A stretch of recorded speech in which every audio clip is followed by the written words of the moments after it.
नमस्कार, बहुत स्वागत है आपका और मैं हूं आपके साथ सुमित शर्मा। और बुलेटिन में हम सबसे पहले बात करेंगे मध्य प्रदेश में राजनीतिक गलियारों से इस वक्त की बड़ी खबर आ रही है। वारासिवनी विधानसभा सीट से निर्दलीय विधायक प्रदीप जायसवाल भारतीय जनता पार्टी में शामिल हो गए हैं। जी हां, बीजेपी ज्वाइन कर ली है। निर्दलीय विधायक प्रदीप जायसवाल ने सीएम हाउस में सीएम शिवराज और बीजेपी के प्रदेश अध्यक्ष वीडी शर्मा की मौजूदगी में उन्होंने बीजेपी ज्वाइन की। निर्दलीय विधायक प्रदीप जायसवाल बीजेपी में शामिल हो गए हैं।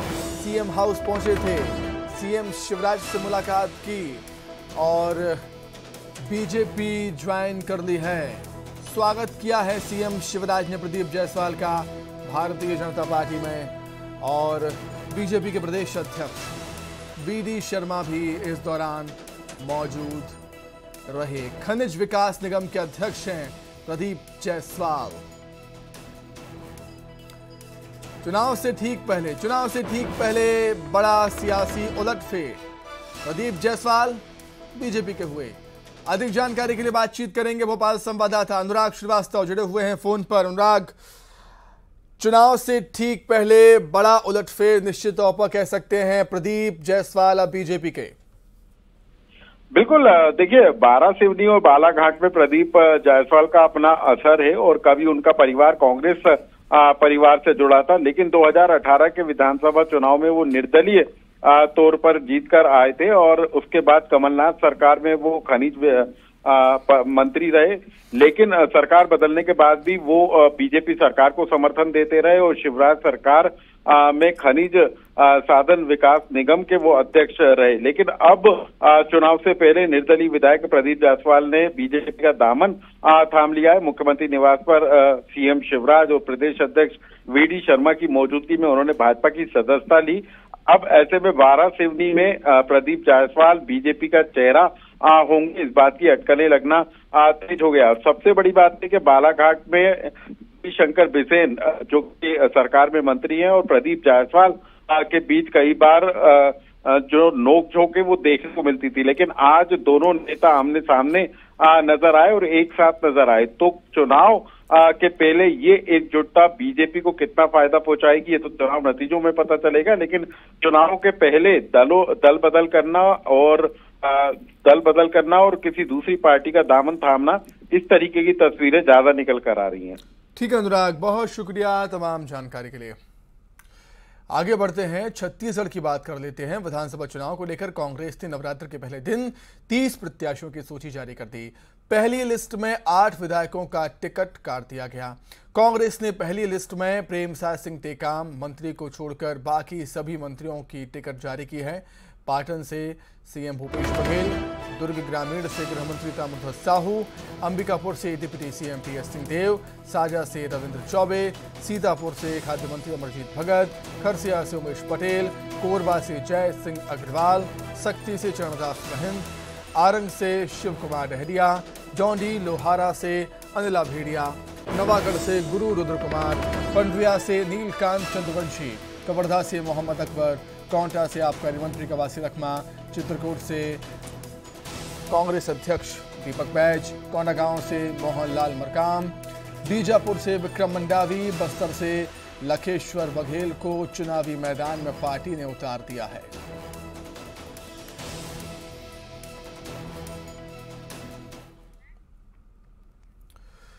छत्तीसगढ़ में कांग्रेस प्रत्याशियों का ऐलान हुआ, जिसमें सीएम भूपेश बघेल एक बार फिर दुर्ग के पाटन से मैदान में उतरे हैं।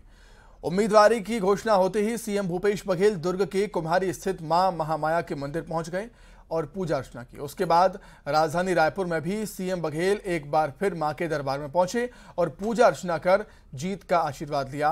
पूजा अर्चना करने के बाद सीएम बघेल ने कहा कि आज शारदीय नवरात्रि का पहला दिन है, शुभ दिन। कांग्रेस की पहली सूची जारी हुई है, विजय हमारी होगी।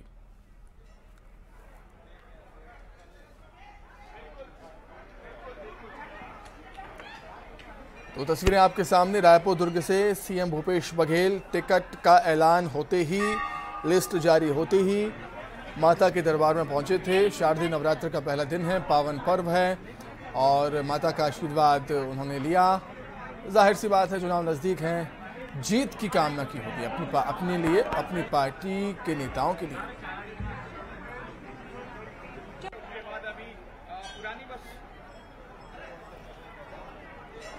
आज शारदीय नवरात्रि है और शारदीय नवरात्रि के प्रथम दिवस महामाया का दर्शन करने का अवसर मुझे प्राप्त हुआ। माता रानी से यही प्रार्थना कि छत्तीसगढ़ में सुख शांति समृद्धि आए।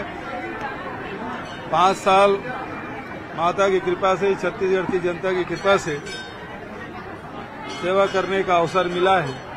आगे भी छत्तीसगढ़ में इसी प्रकार से प्रगति करती रहे, यही कामना है। बहुत लोग कयास लगा रहे थे कि दूसरे सीट खोज रहे हैं, तो उन सबका मुंह बंद हो गया। पाटन ने हमेशा, यहाँ की जनता ने मुझे आशीर्वाद दिया है। इस समय भी मुझे पूरा विश्वास है कि जनता का आशीर्वाद, समर्थन कांग्रेस पार्टी को और प्रत्याशी के रूप में मुझे मिलेगा। कांग्रेस के प्रदेश अध्यक्ष दीपक बैज ने चित्रकूट से टिकट मिलने पर पार्टी का शुक्रिया अदा किया। कहा कि पार्टी फिर से जीत का कीर्तिमान बनाएगी। पीसीसी अध्यक्ष दीपक बैज हमारे साथ मौजूद हैं, उनसे बात करते हैं। और आखिर प्रत्याशियों के नाम जो हैं वो आ चुके हैं, जिसका इंतजार था, लेकिन अभी सूची और बाकी है। सर, आप लोगों ने अगर हम बात करें तो ये जो सूची दी है, 8 विधायकों के नाम को काट दिया है। सबसे पहले तो मैं बहुत बहुत बधाई, शुभकामनाएं देता हूं कि आज हम लोग का पहला सूची आया है, कांग्रेस आलाकमान ने जारी की है। नवरात्रि की बधाई। लेकिन जो सूची जारी हुआ वो पूरे जीतने वाले प्रत्याशी हैं। हाईकमान का निर्णय है। अगर किसी एमएलए का अगर टिकट कट गया हो, कहीं कमी बेसिक और कुछ चीज ऐसा रहा हो जो हाईकमान का निर्णय है, क्योंकि हम लोग सर्वे रिपोर्ट हाईकमान को दे दिए थे और हाईकमान के पास ऑलरेडी सर्वे रिपोर्ट था। सर्वे रिपोर्ट के आधार पर ही सिर्फ विनिंग कैंडिडेट को उन्होंने टिकट दिया है। तो निश्चित रूप से सबको स्वीकार्य है और हम लोग इस लिस्ट से, हम लोग का पूरे प्रत्याशी बेहतर है।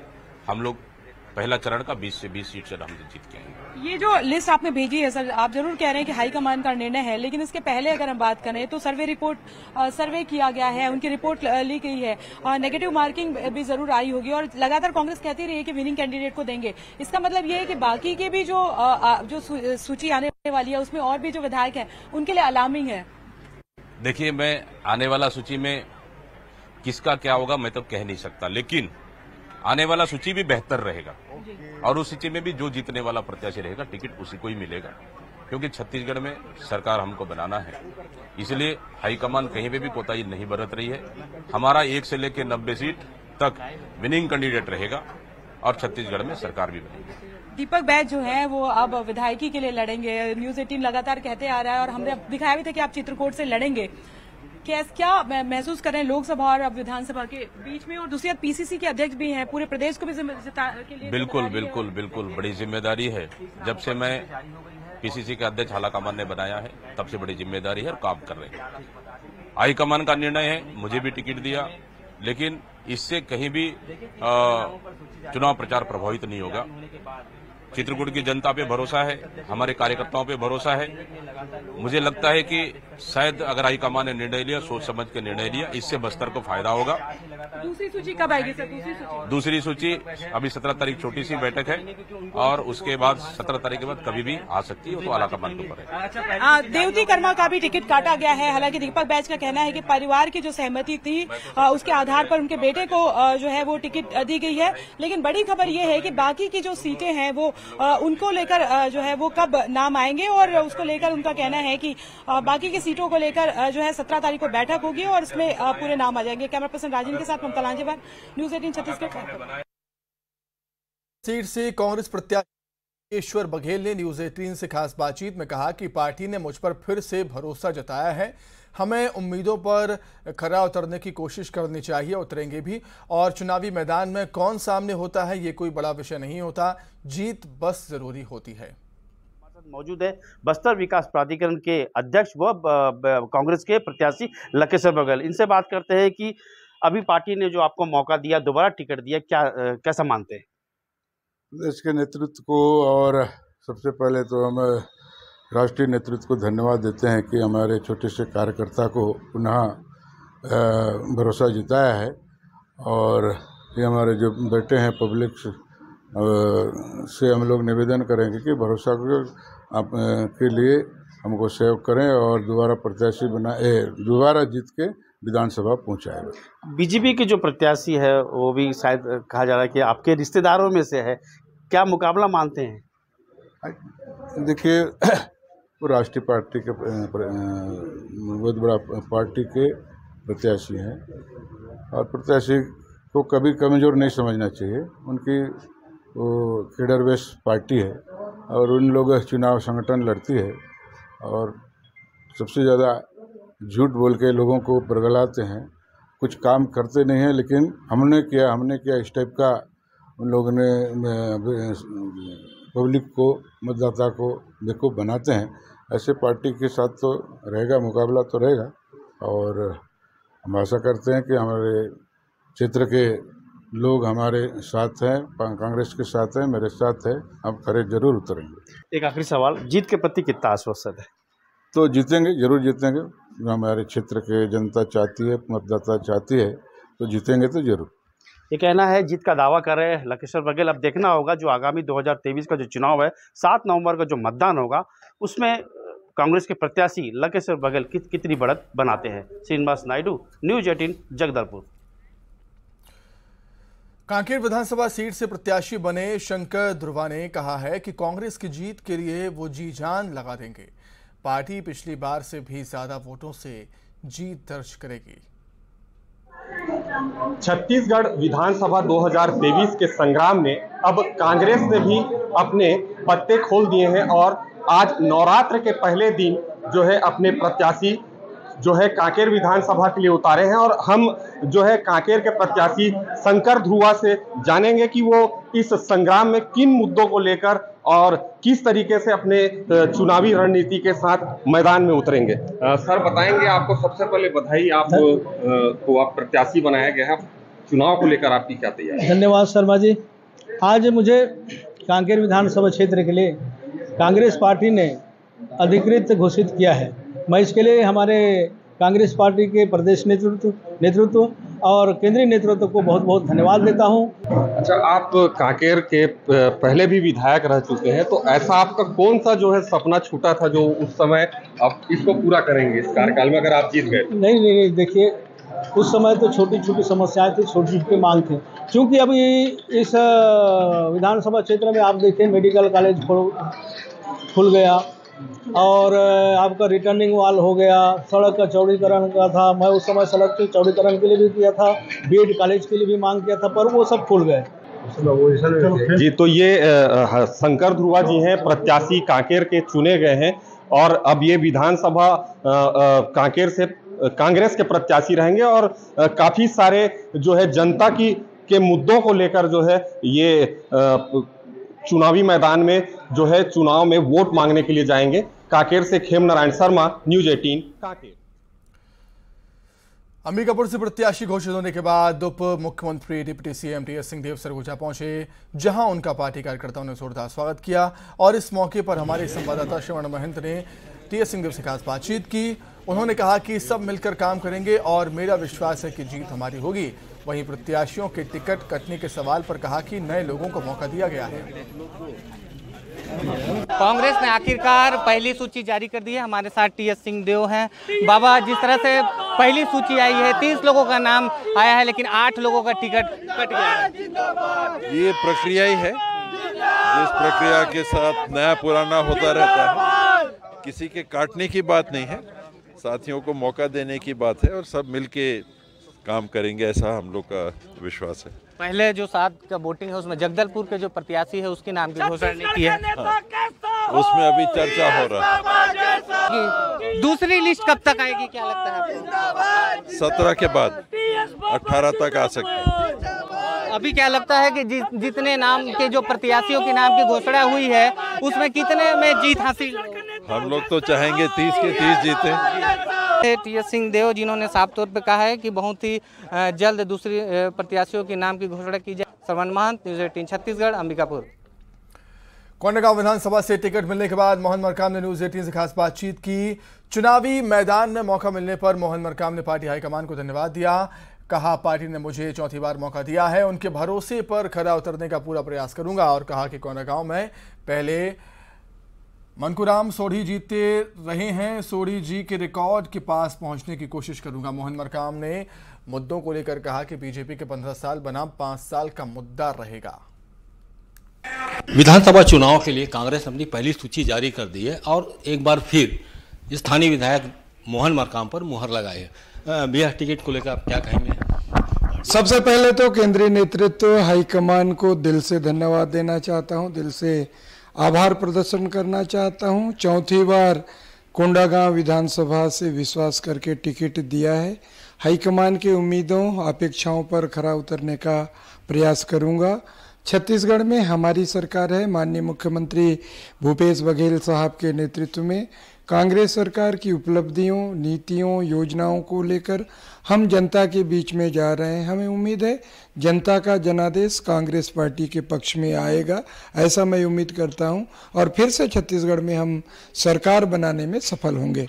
भारतीय जनता पार्टी के 15 साल और कांग्रेस सरकार के जो 5 साल के जो कार्यकाल में काम हुए उसकी तुलना कर रही है। 15 साल बनाम 5 साल हम बात करेंगे। और सबसे बड़ी बात, भारतीय जनता पार्टी के पास कोंडागांव में कोई प्रत्याशी नहीं है क्या?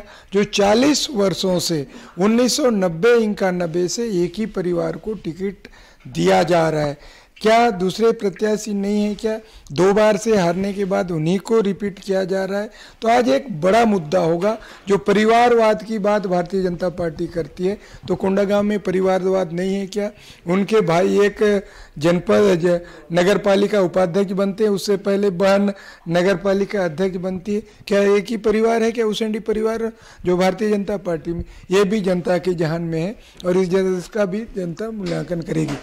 तो ये थे मोहन मरकाम जी, जिनका कहना है कि विकास की बागडोर के साथ में परिवारवाद का मुद्दा लेकर जनता के बीच जाएंगे। न्यूज़ 18 के लिए कोंडागांव से विवेक श्रीवास्तव। आगे बढ़ते हैं। धमतरी हत्याकांड में खुलासा हुआ है, बीजेपी नेता हत्याकांड में खुलासा हुआ है। बड़ा खुलासा है, मृतक के भाइयों ने दी थी गुंडों को सुपारी हत्या के लिए। हाथ पैर तोड़ने के लिए 1 लाख की सुपारी दी थी। रायपुर के गुंडों को सुपारी दी गई थी। रायपुर की गैंग के 8 गुंडे गिरफ्तार हुए हैं। बीजेपी नेता के घर में घुसकर हत्या की थी। धमतरी हत्याकांड में खुलासा, बीजेपी नेता हत्याकांड में बड़ा खुलासा हुआ है। मृतक के भाइयों ने ही गुंडों को सुपारी दी थी। हाथ पैर तोड़ने के लिए 1 लाख रुपए की सुपारी दी गई थी। रायपुर के गुंडों को सुपारी मिली थी। रायपुर के गैंग के 8 गुंडे गिरफ्तार हुए हैं। तस्वीरें भी सामने आई हैं। इन्होंने बीजेपी नेता के घर में घुसकर उनकी हत्या की थी और इन गुंडों से कुछ कैश भी बरामद हुआ है। धमतरी से बड़ी खबर, बीजेपी नेता हत्याकांड में बड़ा खुलासा। अधिक जानकारी के लिए बातचीत करेंगे। अभिषेक पांडे जुड़े हुए हैं फोन पर। अभिषेक, क्या कुछ और जानकारी, बड़ा खुलासा किया पुलिस ने? जी देखिए सुमित, ये आज सुबह सुबह हमला हुआ था। भाजपा नेता के घर में घुसकर 8 से 10 लोगों ने हमला किया था, जिसमें उनकी पत्नी के ऊपर भी और भाजपा नेता के ऊपर भी राड और सरिया से हमला किया गया था। लेकिन इस हमले में भाजपा नेता की मौत हो गई, उनकी पत्नी घायल अस्पताल में भर्ती हैं। इस हमले में जब पुलिस पर दबाव पड़ा और स्थानीय भाजपा नेताओं ने हंगामा किया, तब पुलिस हरकत में आई और अब जाकर जो खुलासा हुआ है तो 8 से 10 लोगों को गिरफ्तार किया गया है। ये अब खुलासा बड़ा ये हुआ है कि सुपारी देकर हमला करवाया गया था। रायपुर के कुछ गुंडों को 1 लाख रुपए की सुपारी दी गई थी और उन्हें ये काम दिया गया था कि भाजपा नेता के हाथ पैर तोड़ दें। अब उस मामले में पुलिस ने 8 को गिरफ्तार कर लिया। सभी आरोपी रायपुर के हैं, राजधानी के छत्तीसगढ़ के, और साथ ही साथ इनसे 70,000 रुपए जो हैं वो सुपारी में जो दिए गए थे वो जब्त कर लिए गए हैं। साथ ही साथ इनके द्वारा जो लूटी गई रकम थी 20,000 रुपए की, वो भी जब्त कर ली गई। साथ ही साथ भाजपा नेता से जो मोबाइल फोन और दूसरी चीजें इन्होंने लूटी थी वो भी जब्त कर ली गई। तो एक बड़ा खुलासा हुआ है। आपको साथ में भी बता दूं कि छत्तीसगढ़ के पूर्व मंत्री अजय चंद्राकर ने इस मामले में इलेक्शन कमीशन से शिकायत की है कि धमतरी के एसपी एसडीओपी और टीआई को यहाँ पर हटाया जाए, वरना इन अधिकारियों के रहते यहाँ पर स्वतंत्र चुनाव नहीं हो सकते। तो ये कुल मिलाकर एक क्राइम जो है राजनीतिक मामला बन चुका है और निश्चित तौर पर आगामी चुनाव पे इसका असर पड़ने वाला है। ठीक है अभिषेक, बहुत शुक्रिया तमाम बातचीत के लिए। इसी के साथ ही फिलहाल इस बुलेटिन में इतना ही। खबर लगातार जारी है। नमस्कार।